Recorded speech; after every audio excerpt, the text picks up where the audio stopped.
Untuk mempercepat proses pelipatan dan penyortiran kertas suara untuk Pilkada Banyuasin dan pemilihan Gubernur Sumsel serta memastikan keamanan kertas suara, KPU Banyuasin mendatangkan 16 tenaga pelipat profesional dari Jawa Tengah.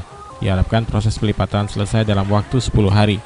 Pelipatan dilakukan mulai pagi hingga malam hari dengan penjagaan ketat dari petugas Polres Banyuasin. Proses pelipatan sekaligus penyortiran sendiri dilakukan di gedung KPU Banyuasin. Dari proses penyortiran, petugas banyak menemukan kertas suara yang salah dalam pemotongan dan tersobek, sehingga harus segera dipisahkan. Lebih lanjut, Agus Supriyanto menerangkan nantinya kertas suara yang rusak akan segera dibuatkan berita acara. Kemudian dilaporkan ke perusahaan pencetakan untuk segera diganti. Hari ini sudah hari keempat untuk proses pelipatan surat suara yang kita lakukan. Pertama untuk pelipatan dan sortir surat suara untuk pemilihan Bupati dan Wakil Bupati Banyuasin.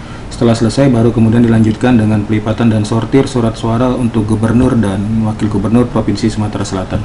Kerjanya ada berapa orang dari mana, Pak?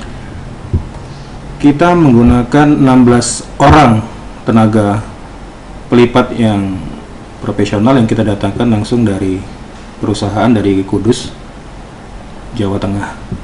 Bupati dan Wakil Bupati Kabupaten Banyuasin kita targetkan mudah-mudahan paling lambat besok sudah selesai. Dan kemudian hari Rabu kita akan lanjutkan dengan pelipatan dan sortir surat suara Gubernur dan Wakil Gubernur Provinsi Sumatera Selatan. Sulaiman, PAL TV.